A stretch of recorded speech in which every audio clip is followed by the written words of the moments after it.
Okay, I'm here with another episode of Craving Some Raven. This one's not going to be as sad as the Terrell Suggs episode, but goddamn, fucking Thanos came down and snapped his fingers on this Ravens defense.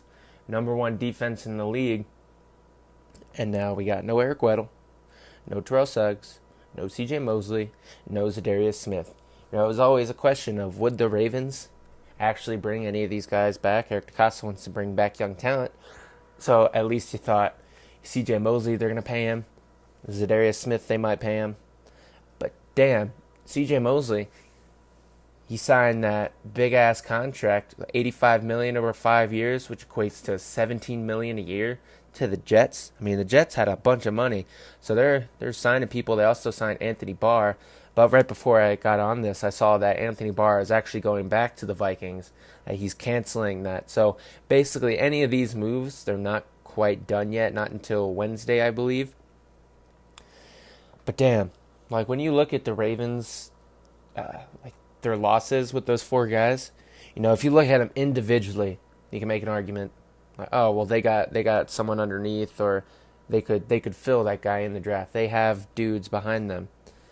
But, like, with all four, man, I didn't think Eric Weddle was in rebuild mode, but these seem like rebuild-type moves. And I want to see what kind of contract they offered CJ Mosley. Like, if they were offering, like, $14 million a year, that's good fucking money. But the Jets were like, no, we're gonna make you the highest-paid inside linebacker in history. Just breaking it down like one by one. It's like, let me get some water. I'm thirsty.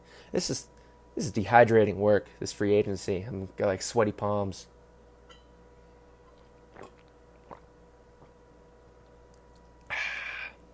Oh yeah, that'll do.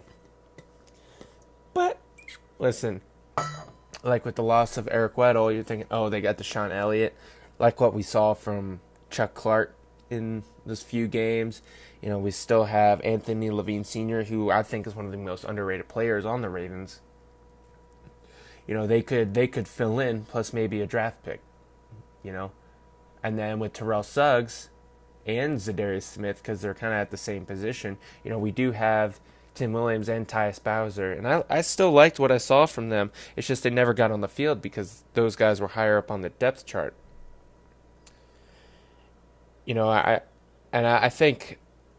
I think they're just as good, at least production-wise, what you could get out of them.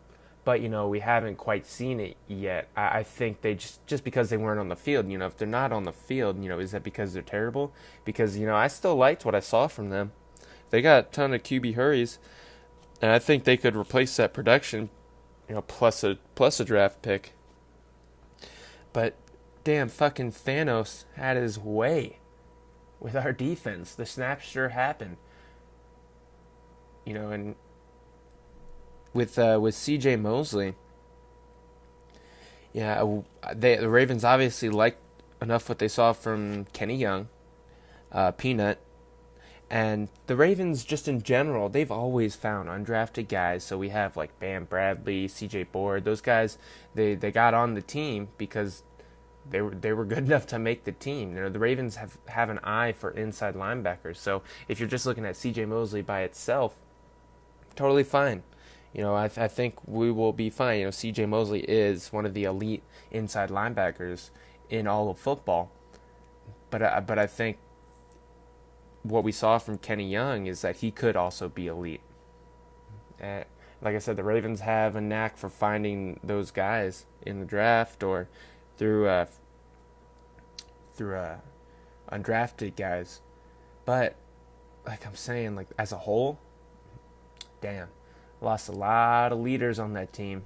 And how do you replace the leadership? We don't know. You can replace the production, but can you replace the leadership? And are these young guys willing to step up in that capacity? I think they can. I'm going to look at the positives, but man, we lost a lot of what made that defense so good. A lot of football knowledge, a lot of years of experience. And looking forward, I'm going to do another mock, and this is going to change my mock completely. And, now the Ravens have tons of money. Well, what are they going to do with that money? Will they sign Le'Veon Bell? I don't want them to, but, I wouldn't be mad at it. I understand why they would do it. I think you just command too much money, and you'd be paying too much like you weren't willing to do for your own guys. If things stand, depending on what kind of free agents we sign, if any at all, which I hope we don't. Like I said, that means next year, all four of those defensive guys could be a third round compensatory pick. In next year's draft, we could end up having, without trades, like 14 draft picks. No, that's not right. Like 12 draft picks. If we get compensation for those guys, because I think CJ Mosley, Terrell Suggs, Zadarius Smith, and Eric Weddle could all be third-round compensatory type picks. And, we kind of need to get back to that, so that way you just have tons of draft picks every single year as you let like 3 or 4 good players walk. If they're not in the top 5 at their respective positions, then you go ahead and let them walk. I think CJ Mosley was that guy, so I thought we should have paid him.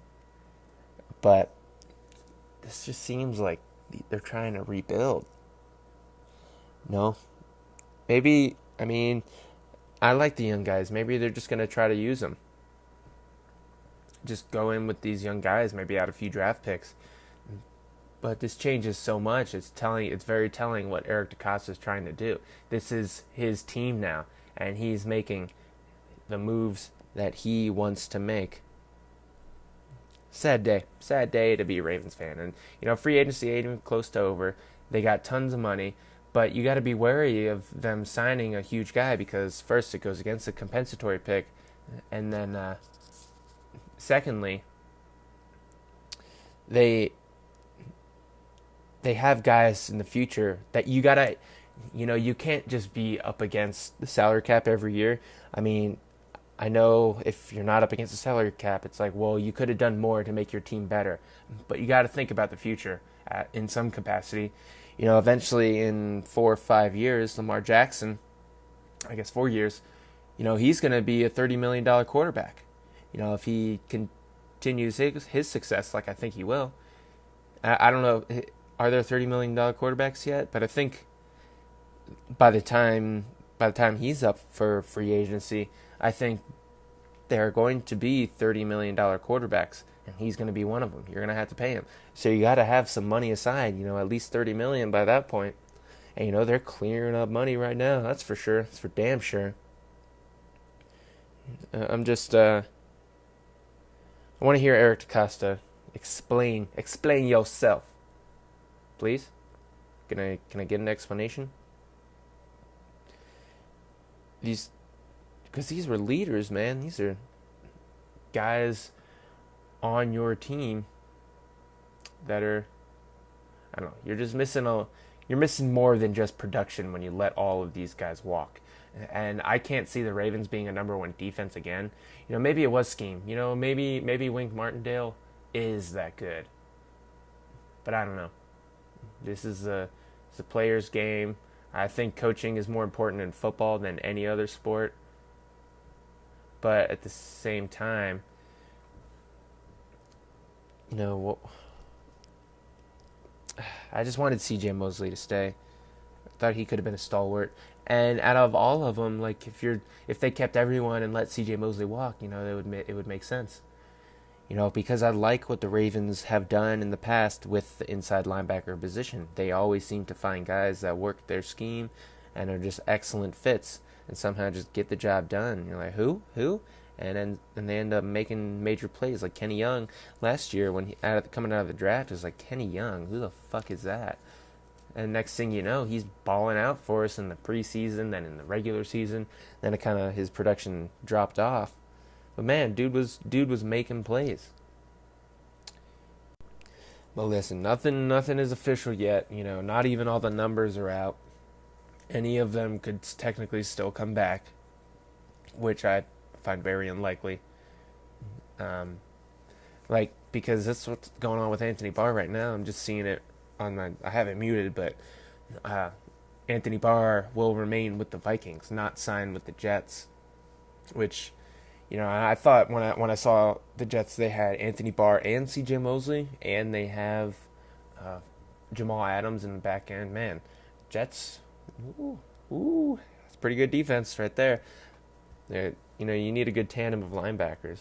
So, like, getting back to the Ravens, I think Peanut and Kenny Young, that's a very fast, good linebacking core. They ain't the thumpers that CJ Mosley is. But maybe that's just the way the league's going. You need fast linebackers, sideline to sideline guys who can cover tight ends, which is fucking impossible one-on-one. There isn't a linebacker in the NFL who can match up with a tight end or running back coming out of the backfield. It's just the way things are schemed up. They're never gonna be able to be elite at that. Um, it's just crazy, man. Like, all these guys are gone. The snapture has happened, and I'm excited to see what Eric DeCosta has in store. Because they're gonna sign someone in free agency, right? I'm hoping they don't, just because it's a money issue and everything that comes along with that. Going against the comp pick formula, but. Man, the Ravens, they're stockpiling money. They can do something with it. Maybe if in my perfect world, that means they're going to pay, eventually they're going to be able to pay Lamar, which is so far down the line, though. You could have another mass exodus by that time. But, maybe they're going to extend some of their own players, which is what, like, don't sign any free agents. I know it makes the team look bad at this point of the year, while other teams, like, in a blink of an eye, get better. These guys, the Ravens, is like, oh man, you're getting better, so you're getting worse. If you ain't improving, you're losing, or whatever that saying is. But man, dude, they gone. Defense is gone. So. Yeah, because like everything I'm seeing in free agency, they're just talking Ravens, but they're talking about Ravens players who have gone somewhere else. Yeah, so I'm excited. I am excited to finally see what players like Tyus Bowser and Tim Williams can do with extra playing time. I'm excited to see what Kenny Young and who else? Hold on, I'm seeing Eric Weddle's stuff right. All right, okay. When I got back on and record some more, I had some issues with my mic, but now that's all cleared up. So just watching, it was Eric Weddle's. He was doing a press conference. I'm happy for him. Seems like he likes where he is at. He didn't badmouth the Ravens, so that's cool. But I also saw on the side of the screen that John Brown signed with the Bills. So Ravens lost another guy. We all saw that coming.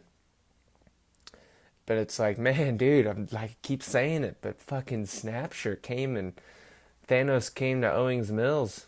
What's going down at the castle, my hometown. What are they planning? What are they gonna do?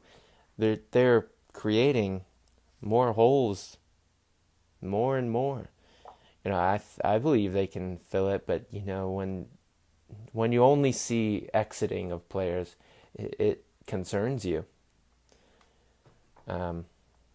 I think the Ravens, even after these moves, can still be competitive, but it has, as a fan, it has to worry you. There's no way it doesn't. Let's see here. Yeah, so Bills signed John Brown. Happy to see him go. Hate to see you go. Love to watch you leave. I don't know. His production wasn't all that great, but. So going into the draft right now, Willie Snead's our number one wide receiver. We need to. The free agent wide receivers out there. It hasn't worked recently. It's worked in the past, getting those aging veterans, but I think we got to get away from that, man. Like I'll say it time and time again. Keep your team young. Just keep your team young. Keep talent. I don't know how long I'm going to make this episode because it's not that long, but I feel like I'm not talking about something. I feel like I'm missing something. What, like all the players that have left? Yes, I'm missing them. I'm missing you, babe. Where are the Ravens? And where have they gone? They gone to other teams. Damn, someone should sign me to a record deal. Fucking singing galore. I was trying to think. But I guess in general, will the rookies coming in and the players already on the team be enough to supplant the production that we had on defense specifically? Because that was the number one defense. There's a reason, coaching and players, it takes both. It's like a circle. Like a circle. But it takes both, and the coaching staff's the same on the defensive side, but the players aren't. And the younger, the faster, but do they have it mentally? Like if the quarterback makes an audible, will they understand what they have to adjust to? Will they understand what's next? I'm just waiting to see some big name that the Ravens have signed. That's what I'm thinking will happen. Will it? I don't know. But man, it's crazy. Free agency's crazy, and it ain't even close to over. I mean, it goes all the way up until the draft, and then even after that, people get signed. So the rosters, they aren't even set when the season starts. So there will always be podcasts to record. But especially now, like these first 2 days, these are the big money. These are the big names. That's when this shit goes down. So like looking at it, there's no one that I really want the Ravens to sign. I want to see how much cap money they have now, because it's got to be like with Joe Flacco and Eric Weddle, Zadarius Smith, Terrell Suggs, all these guys gone. They probably have like 40, 50 million, which is the most I've ever seen them have. It'll be nice to see, maybe they sign or extend maybe their 2 second-round tenure guys that they had. Maybe some guys on offense. Max Williams still available. He's so far still on the team. Yeah. Just keep you updated. I'll keep recording podcasts. So that's going to do it on this one. I'm definitely going to do another mock draft after. Maybe I'll come out with that one today. Maybe try to supplant. It's going to change everything, like a Ravens-specific mock draft. So, with that being said, if you like the podcast, give it a like, comment, subscribe, do all that fun stuff. If you really like the show, you can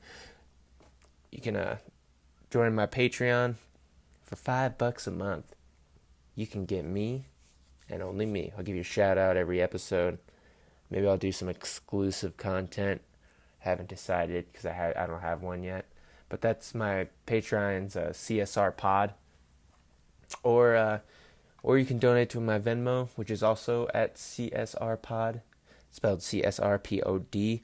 Or if you have any questions, comments, or concerns, or if you want me to, I'll answer your question on a podcast.